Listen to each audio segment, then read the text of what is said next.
Hi guys, we're gonna do this fun tour right over there. It's a bus that can transform into a boat. Let's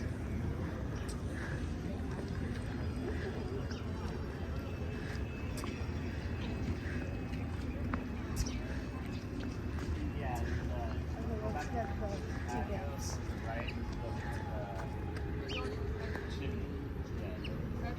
So we have. She's gonna stay back there. Is it Ray? Ray, 1, 2, 3 plus 4. Go ahead, grab the handrails. Do you need a? You okay with the baby there?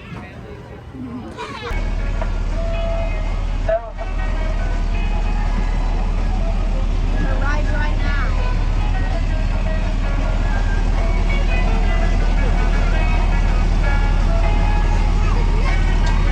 Alright, well welcome aboard everyone. Just give me a quick thumbs up if you can hear me. Okay, perfect. Just like to check right at the start. So my name's Amy, gonna be your first mate for this tour today. It's gonna be around a 90-minute tour. That means about 15 minutes out of the vehicle, driving down the road. Then Captain Kyle will drive us into the water on purpose. We'll be aboard for a whole hour, about 15 minutes or so back. Just so you know what you're getting into here. Now, we don't have any window coverings on the seal, so if you have a hat, if you like that hat a lot, want to keep it on your head, anything else that could maybe fly off or fly away, good time to hold on to it now. I'll let you know before we get into the really windy part of the tour, just something to be aware of. Also, we're 8 feet off the ground. Please feel free, elbow, hand on the rail, that's totally fine. It's just very, very important no one's reaching out, trying to grab a thing as we pass it by. Lastly, kind of most importantly, if the wheels are touching the street, everyone has to be sitting in a seat. So good news, the whole hour we're a boat, that's Coast Guard rules. So when we drive into the water, majority of the tour, that's so we can stand and walk around. So coming up near the front of our vehicle on the right, there's a little building, red awning, kind of colorful balloons on the roof. It's Kansas City Barbecue. Kind of looks like a regular barbecue restaurant on the outside, but on the inside, Kansas City Barbecue. 2 scenes from the 1986 movie Top Gun filmed inside, right there. First scene being the Great Ball of the Fire piano scene. Second being the You've Lost That Loving Feeling jukebox scene at the very end of the movie. Very random how that got to be in Top Gun. The person whose job was going all around San Diego, finding locations to film for Top Gun. He happened to stop by here, got a drink, looked around, was like, oh, this would be a good scene for the movie. Came back, director approved, now it's in Top Gun. So after the tour today, if you go by Kansas City Barbecue, you might hear this.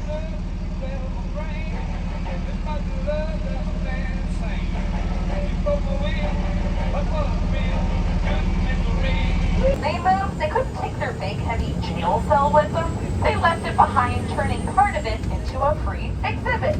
Looking for something to do after the tour today? Free exhibit right over there. But if the headquarters looks a little bit familiar, you might recognize it from the cult classic hit movie Attack of the Killer Tomatoes. If you've seen that movie before, you've already seen our headquarters. Now you might have noticed it's a little bumpy. We're getting into the bumpier part of the tour, and that's just thanks to this almost finished construction site. It's been a work in progress a little over 4 years now, so we're really excited that it's almost done. Coming up near the front on the left, do you see the USS Midway Museum? This is TripAdvisor's #1 attraction for all of San Diego. Every year, this beats our San Diego Zoo, Safari Park, Balboa Park, La Jolla, SeaWorld, Legoland. For all of San Diego, this always gets voted #1. How it works is you can take yourself on a self-guided audio tour.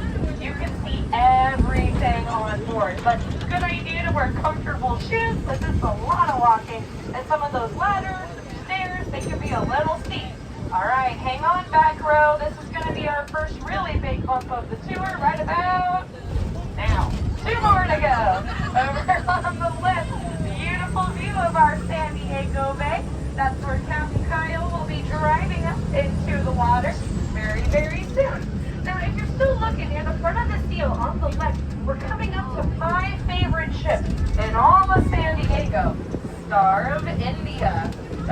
Star of India is special because she is the world's oldest still active sailing ship.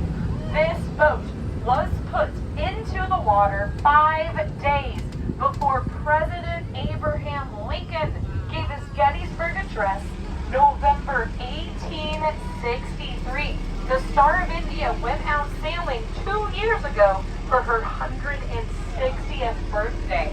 I also work at the Maritime Museum in their education department doing field trips the last 7 years. I do the Living History program aboard. We have the 4th and 5th grade classes spend the night. So the Star of India is a really special boat. If you haven't been able to go on it yet, really, really fun. There's actually 3 more decks down below, and 1 ticket gets you to see all the different vessels at the Maritime Museum. So right next to the Star of India, it kind of looks like a pirate ship next to it. It's HMS Surprise. If anyone's seen the movie Pirates of the Caribbean 4, or Master and Commander with Russell Crowe, or a TurboTax commercial for the Super Bowl in 2014, then you've already seen HMS Surprise. That's our movie star ship. Because I also work at the Maritime Museum, I'll give you a speed tour of the rest of the boats on our way back. Over on the right, we're passing by Waterfront Park. So this long, grassy park here, 11 years ago, used to be one big parking lot for a county administration building. Normally, you hear about parks paved over, turned into parking lots. So here in San Diego, we're super lucky to have the opposite happen. Just behind Waterfront Park. Now, our airport is, there it goes. Our airport is so busy. We have an airplane coming in, taking off every 90 seconds. Only one runway.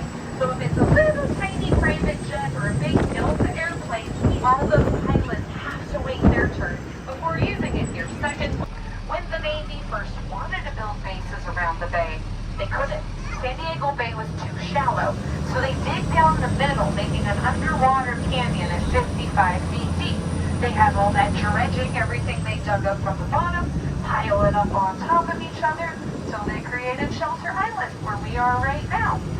We're not going to need this on the tour today, but our Coast Guard likes us to show you how to use our life jackets. First off, we have 1 life jacket underneath every single seat.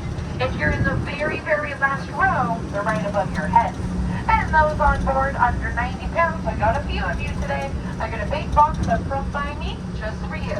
Super easy to use. You stick your head through the middle, grab the black strap, wrap it all the way around, and click through the buckle. Then we would wait for Captain Kyle to give us further instruction from there. But we needed, though, our Hydra-Terras vehicle, where Sailboat is built to float. Look at this view of our downtown San Diego skyline on the left. Can you believe Captain Kyle drove us all the way alongside it there? It looks so far away. Now, sometimes we go out here and I say, look, it's downtown. And you can't see it. It's too foggy. It's too cloudy. So you picked a really, really good time to come out and see some California sea lions with us today. And we're having a spot for us to drive in the water. Sometimes we have to very, very patiently wait our turn. Okay, thank you. Thank you.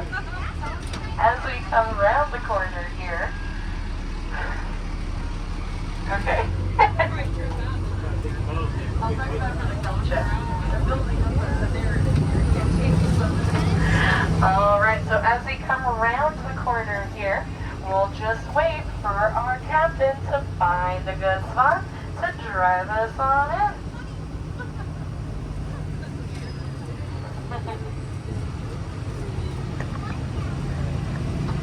Okay, well, I think he found a good spot.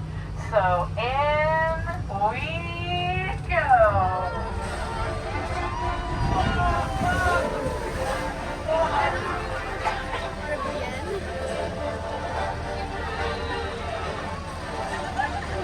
Well, we are now a boat. That's Coast Guard rules. If you want to stand, you now can. If you are standing, please be sure 2 feet on the ground and a hand holding onto something. Our little ones kneeling on a seat, totally fine. Please be sure no one's standing on seats though. We we just don't want anyone to go swimming on this tour. You can go swimming after, just not on our field tour here. Now that we are a boat, Captain Kyle, he's going to take us out to the floating bait barge where all the sea lions are. But as we make our way out to the sea lions, keep your eyes out in the water, up in the sky. Every tour is different. Even we don't know what we're going to see. What I'm going to do now is briefly hop off the mic, play some music for you. Let you enjoy our little cruise through the bay here.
Definitely posing for a picture here.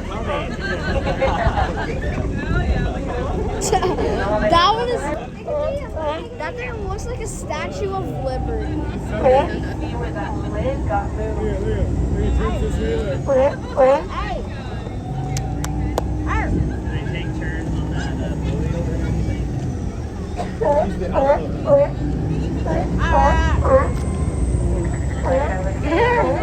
Sea lions are so good at swimming. They can hold their breath underwater 20 minutes. Dive down 800 feet.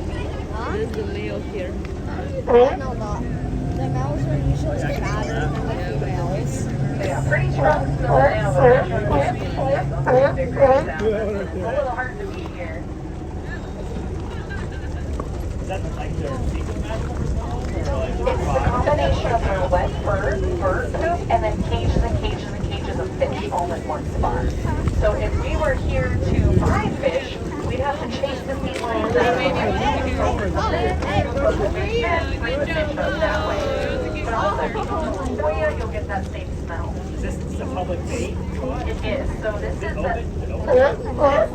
Everingham Brothers Bait Company. So it's been in San Diego Bay for like 50 plus years. So that's the 5 bait at the next one. There's less than 2 ideas bonus.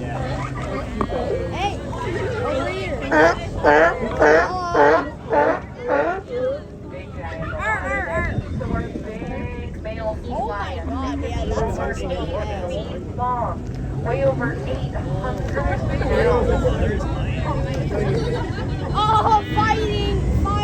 There's Female sea lions are about 5 feet long, 1,200 pounds. You can tell the male sea lions because they have a bump on their forehead. It's kind of a different color to the rest of their body. It's called a sagittal crest. It's a big lump of muscle all in one spot. You can tell the sea lions kind of don't care we're here right now. But if we were to start walking towards them on land, they would not like that very much. So it's good to keep a safe, respectful distance from these animals here. On boats, they don't really care. Hey! Next, lions are doing their favorite activity, their favorite thing in the world to do. Maybe just sleeping. They'll sleep for 14 hours a day. Very difficult life on a California sea lion, living in the sunshine. Hello?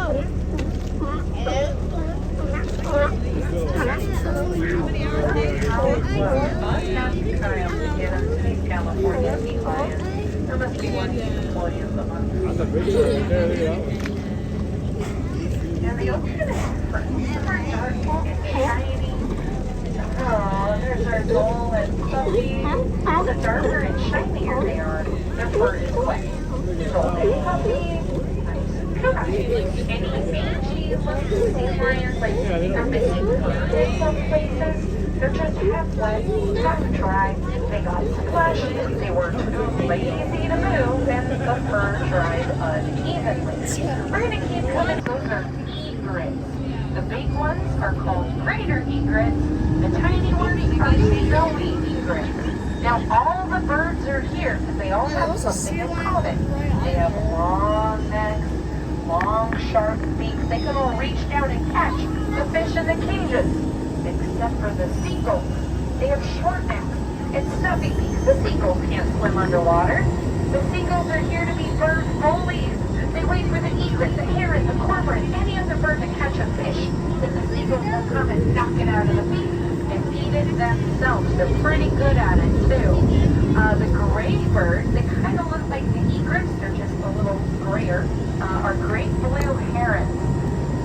And these gray birds were to stretch their wings out as far as they could be up to 6 feet wide.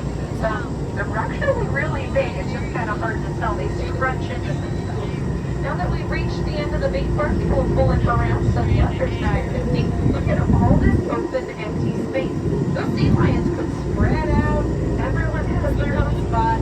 They're in their own pile up on the same one, even if their main's sinking it into the water. As we're taking a turn here, you might be able to see a nuclear submarine.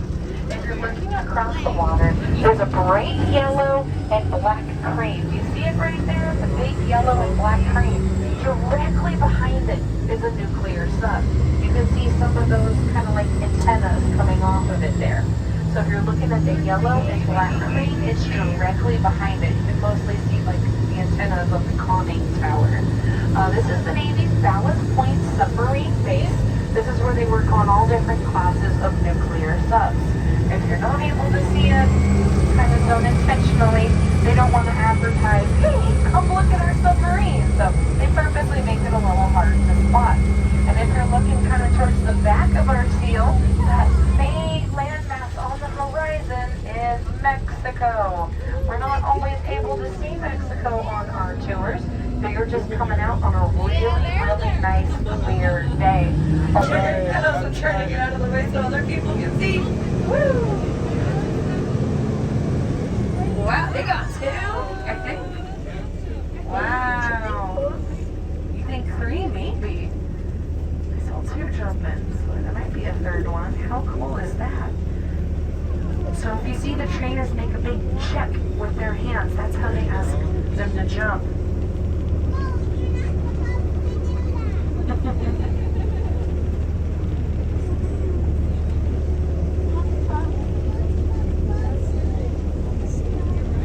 So they take their animals out training on an everyday basis, here in the bay, out in the ocean, and if you think about it, they take their animals into the Pacific Ocean.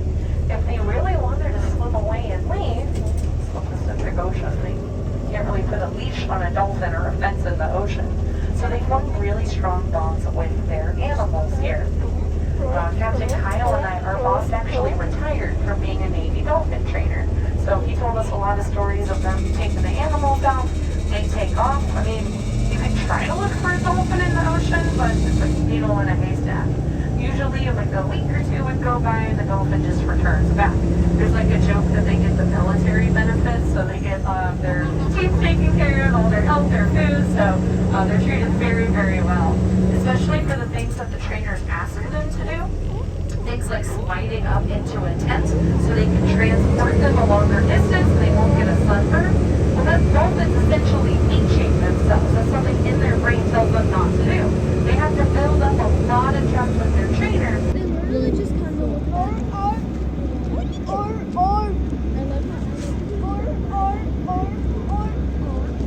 He's here, and here's our sea lions again. Our sea lions belong to a family of animals called pinnipeds. That means flicker-footed. A sea lion's closest relative is the seal and the walrus. We have seals and sea lions in San Diego. It's a little too warm for walruses on our beaches here.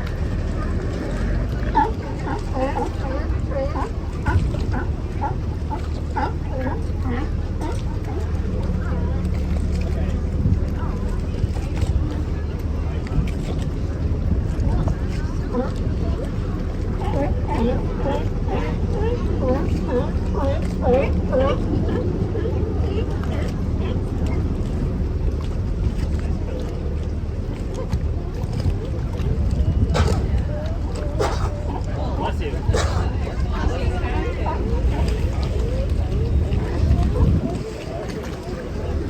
Oh, look at this sea lion has an orange tag on it. See this little one across from us sticking the nose up. If the tag is on the left flipper, it's a male sea lion. Tag on the right flipper, it's a female.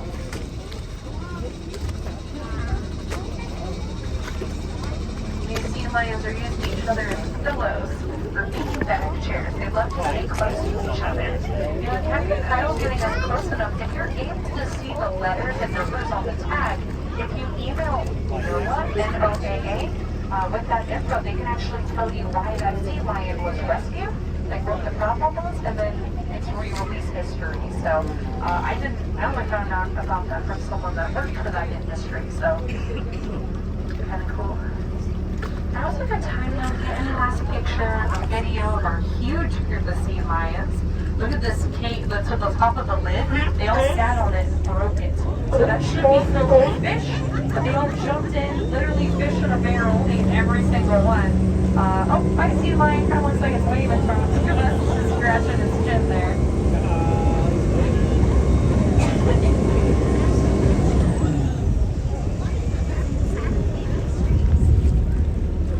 Awesome. Well, yay. I'm glad we got to see so many sea lions out here. These are wild animals, and they're not supposed to be here. If you were to try to buy some bait fish and you have that many sea lions sitting on the lid, it's kind of hard to do that. So the employees here are allowed to chase the sea lions out of the way. We've had tours before where we've come out here. We just had bad luck. We were behind like 5 fishing boats.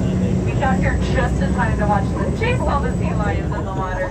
And that was a day when we saw 2. So really, really glad to get dolphins jumping up at the same time as sea lions. They sleep 14 hours a day. Swims under the boat. They have a good skill at National Airport when they caught him in time. What if you're around our city driving on there? Go see America. America is the exact replica of the first ever sailing boat to win the first ever America's Cup International Sailing Tournament. So remember, America's Cup Harbor was named after this. It's not the original one, it's just a copy. What this is a whale watching tour. So they take you out in the ocean about 4 hours looking for whales. If this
seagulls, whichever one comes first, without any human interaction at all.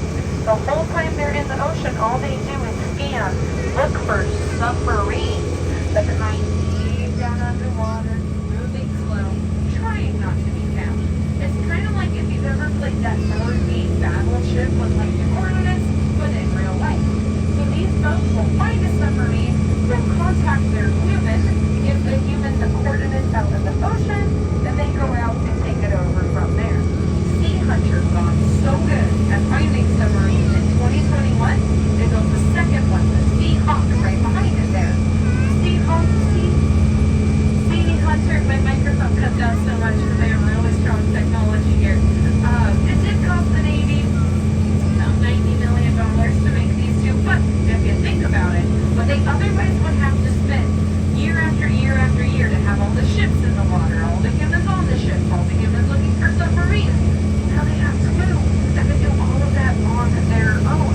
There is a human-sized cabin aboard. There's even a bright orange life preserver. That's just a Coast Guard requirement. So yeah, there will be people on board. They're not running anything. All the boat doing that itself. And here's the thing, just on the other side of the dock here, could potentially be the future of the Navy having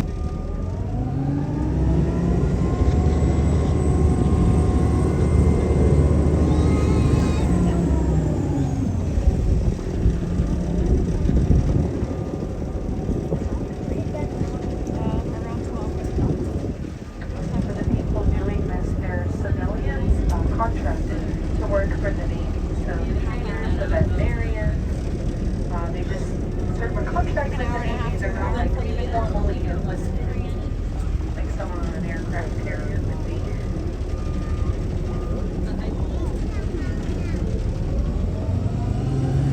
Earlier we saw that sea lion training boat. There's one of them across from us down here. It kind of has like a little kennel in the back. And that's just so the sea lions are able to sit on a wet mat. For flippers, nice and cool. And it's kind of like if you've ever seen a canine unit, like a police officer with a German Shepherd, they don't just have the dog roaming around the vehicle. They want to keep them safe. So the same thing for the sea lions. They have a little spot for them to sit. So the dolphin boat near the front, the person's leaning over the side, seems to be an animal in the water, sea lion or dolphin.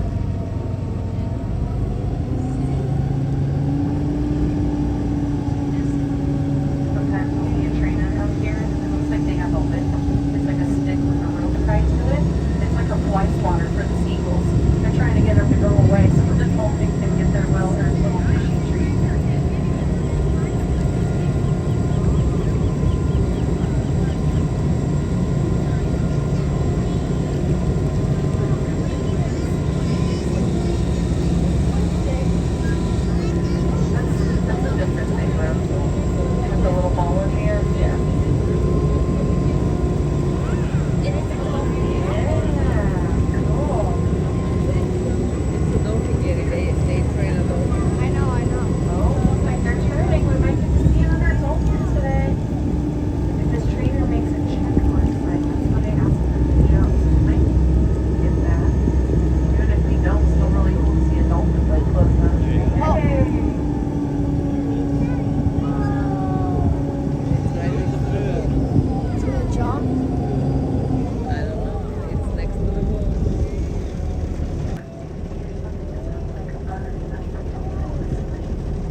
guys out of the water, first thing I have to do is drop the ladder, run around, take all the seaweed, toss it back in the bay.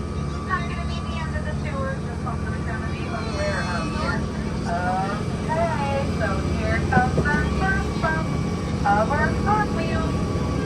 Touching down on the ramp, happening right up down, and second bump, and then that switch. Okay.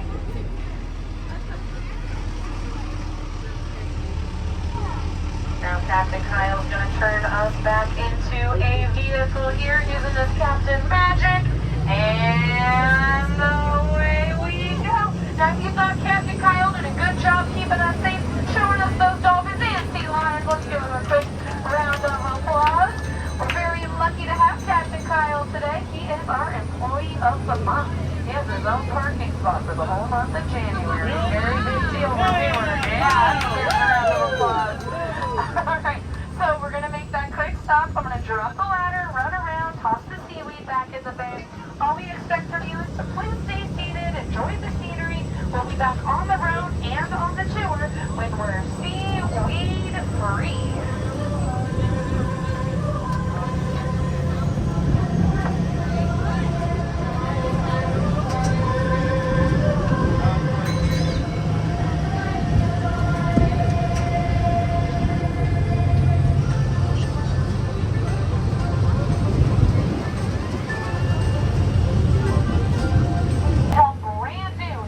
Personnel practice moving around the ship, getting comfortable with it. People who maybe enlisted and have never even been on a boat before get comfortable, then go out and do the real thing themselves. Because of that, it does have the nickname USS Never Sailed. Over on the right, we have this very narrow park. It kind of looks more like a parking lot. This is Spanish Landing Park. It gets its name in reference to the different Europeans, mostly the Spanish, a little bit of the Portuguese, that first landed here. The first European we have on record to land here was named Juan Rodriguez Cabrillo. Cabrillo lands 1542 on his ship, the San Salvador. Now we're going to see a replica of Cabrillo's ship when we get back to the Maritime Museum. It took the Maritime Museum a little over 2 years and $2 million to make this replica. They made it right here in Spanish Landing Park. Part of the reason it took so long was they didn't use any power tools. They only used hand tools to carve the wood, just like Cabrillo's men would have done in the 16th century. But it's the 21st century. They had to listen to the Coast Guard. They ended up putting 2 big John Deere engines in the back. That way, if you're ever around our bay and you see a Spanish galleon zooming by with no sails, that's thanks to those engines. I'm sure Cabrillo's men would have loved to have that technology during their time. But it's with Spanish Landing Park again. Cabrillo lands here, and there's already people. The Kumeyaay Nation. The Kumeyaay people had settled here over 10,000 years ago. Cabrillo has a surprisingly good relationship with the Kumeyaay, but he still names this area San Miguel for Spain. Cabrillo sails away. 60 years go by. No other Europeans come here. So Sebastian Vizcaino, when he lands at Cabrillo's San Miguel, he thinks it's in a totally different place. He accidentally renames us from San Miguel to the name of his ship, the San Diego, and that's how our city got its name. Luckily for us, no one came for a third time to rename. We get to keep the San Diego to this day. We are a city so nice, they named us twice. Now we are coming back to our San Diego International Airport. I'm from San Diego. I grew up in Point Loma. I can't tell you a time I remember our airport not being under construction in some way. They're always improving it, adding things on, making it better. And if we're going to look at a construction site, at least it's happy to see us all the smiley faces slashed into the fence for airflow. Okay, so you do have to be sitting down. We all have a vehicle. We gotta find a seat. I know you want to wave to the firemen. We all do. Sitting down. Thank you so much. Bye, firemen. Near the front on the right, this is my favorite picture spot of the whole tour. Our news. do a live broadcast, like right here, so they get all the scenery behind them. We also have these boats in the water, same thing, missing the dock up here. So if you keep a boat out here, you're going to need dinghy, rowboat, kayak, the same thing. Oh, we have a big airplane coming in for a landing. You see it? So if you're in a plane like this, your pilot has to get everything just right the first time. Very rarely when we see a plane coming in for a landing, if they start off too high or too low, you got to do a big U-turn and start over from there. So if you're flying out of San Diego, you're in really good hands. Across the water, we have two Nimitz-class nuclear aircraft carriers. Nimitz-class means from one side to the other. They're 1,092 feet long.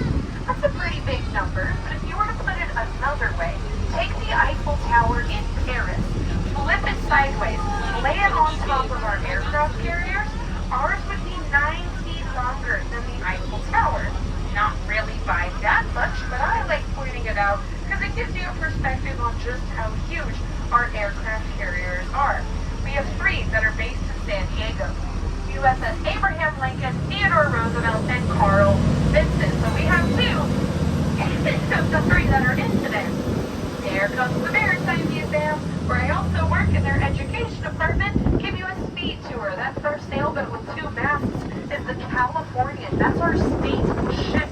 Behind that is the San Salvador. It's the replica of what the first European vessel looked like, 1542. Along White Road with the big black deck is the Berkeley, a ferry boat from San Francisco. It's older than the Titanic. Next to that is a submarine, 555, USS Dolphin. It's the world's deepest diving submarine. But the trick is, it's classified. They don't have to say how deep it actually dove. They fixed up the depth meter. So if you do visit the Maritime Museum, one ticket gets you onto all the different vessels. Wear comfortable shoes, because just like the Midway, it's a lot of walking. Some of those ladders can be a little steep. Here's the Midway Museum. So big white 41 on the side. At the time, it was the Navy's 41st ever aircraft carrier in our Navy. She's also the Navy's longest serving of the 20th century. Cut into the water during the Cold War era. USS Midway served all the way up to the 1990s and just missed service in World War II by 1 week. The Midway is only 1,001 feet long. So if you took the USS Midway and flipped it vertical, put it in the middle of downtown San Diego, our tallest building is only 500 feet. So it would double our tallest building here. Like you know, aircraft carriers are big, but rethinking them vertically gives you a different perspective. On the left, you might see this last patch of grass here. It's cut into the shape of a baseball diamond, right where those 2 people are walking. If you've heard of our San Diego Padres baseball team, well, this grass right here, this was the site of their first ever stadium. They weren't always called the San Diego Padres. Their team started off being called the Hollywood Stars. They had a big wooden stadium right here till it was torn down in the 60s to build a parking garage for the cruise ship terminal. We don't have parking lots for too long, though, before they're turned back into city parks. This is also the site of a bit of unofficial baseball history. A Hollywood star was up to bat, hit the ball, kept going, landed in a train cart at the Santa Fe train depot. That train that took the ball all the way up to Long Beach, California, where it flew off, rolled for a little bit, making that the world's longest unofficial home run right there at Lane Field Park. There's the Midway Museum again, and we've got a lot of memorials to World War II. To the left, there's a very famous statue in our city called the Kiss, also known as the Unconditional Surrender, based off the famous photo of the sailor celebrating the end of World War II, not in San Diego or California or even the West Coast. It was New York City, Times Square. I flew back into town recently and I noticed how much merchandise there was of that at the airport. I could see if you're visiting our city thinking, oh, big Navy town, must have happened here. It didn't. It's just because we have that statue. We're not even the only city to have that statue. Sarasota, Florida has one as well. Over on the right is our last city park. It's Ruoco Park. Guess what this used to be before it was a city park? That's right, another big parking lot, this time one for Seaport Village. So we're really, really lucky to have the opposite happen. Until you're looking for parking, then you kind of wish that there was more options. Over on the right, we're also back to the headquarters. If you look through the archway of the headquarters, that's where they have that little exhibit there from when it was the police headquarters, so the 1980s. So just in case you're